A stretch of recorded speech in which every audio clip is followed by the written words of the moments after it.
A day in my life as a content creator at the age of 17.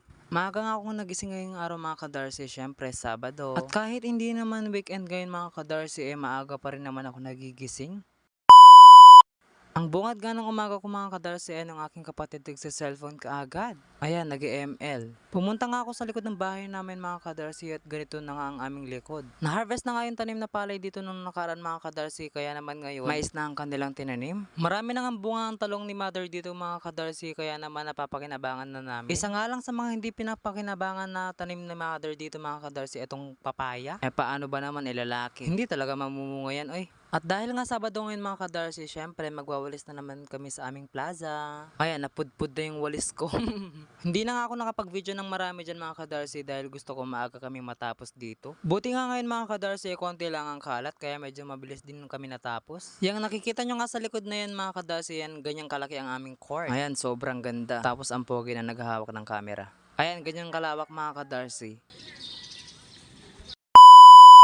Nang matapos na nga kaming magwalis mga kadarsi, umuwi na ako para lang makapagkape, hindi pa ako nag-aalmusal. Sobrang ganda nga ng panahon ngayon mga kadarsi, ayan tignan mo. Feeling ko sobrang init na naman mamaya dyan. Pagdating ko nga ng aming bahay mga kadarsi, bumungad tong aking mga pusa, ayan tulog pa. Gising na lahat ng tao, yung mga hayop na lang yung tulog. Oh, nakaunan pa, sarap ng tulog. Pinuntahan ko nga ang aking mother mga kadarsi sa kabilang bahay, nakikita ko ayan nagluluto na siya para sa almusal. Ito namang kambal ko mga kadarsi, ayan naglalabas siya.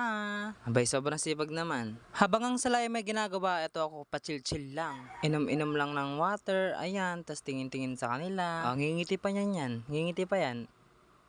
Syempre mga kadarsi, hindi naman pwedeng sarandal akong maglaba. Syempre, kailangan ako rin para magkaroon din ng pera. Sa paglalaba nga mga kadarsi, nakakatulong sa amin para pangdagdag baon. In case na walang ibigay si mother, ayan, ginagamit namin yung nasasahod namin sa paglalaba. Kumbaga, ito na yung nagiging sideline. Ako lang to guys, yung marunong magluto at maglaba. Ayan, dagdag points na yan. Magaling pa kumanta. Pagkatapos nga magluto ni mother ng ulam pang almusal mga kadarsi, sinunod niya na yung ulam pang tanghalian. Pagkatapos ko nga magsampay ng aking mga nilaban mga kadarsi, ito kumain na ako dahil sobrang gutom ko na, nanginginig na ako sa gutom. Natatakot pumayat. Pero ayaw naman maging taba.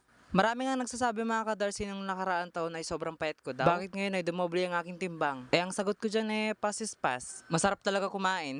Sabi pa nga ng karamihan, mas bagay ko pa daw yung ganitong size kaysa daw sa payat ako. Sobrang saya ko nga mga kadarsi dahil 2 months na lagi gagraduate na ako. Sa wakas! Kaso hindi ko nga alam kung gagraduate ako Charat! Gaya nga ng sinabi ko kanina mga kadarsi, sobrang init talaga. Ayan. Parang yung araw nasa bubong lang namin, sobrang init talaga. Pagka-uwi ko nga ng bahay namin mga kadarsi, nakita ko tong aming mga pusa nagising na. Gising na ang mayordoma, ayan. Tapos yung dalawa kong kapatid, nagsa-cellphone, nanonood yata yung mga movie sa ABS-CBN. Grabe naman to, parang palaging puyat. Dinaig pa ako ho. Gusto ko nga mag-ampon ng aso kaso baka makawawa sa mga pusa ko. Hinggitera pa naman mga pusa ko. Nang matapos na nga kami maglaban ng aking kambal mga kadarsi, tignan nyo naman kung anong ginagawa niya ngayon. Ayan, nag-ML na kanyan. Siya. Hanggang dito na nga muna ang aking update for today's video. I love you! Hello guys! Gusto nyo rin po bang kumita nang wala kayong ginagawa o nilalabas na pera? Walang ganon. Go! Walang ganon te. Ito!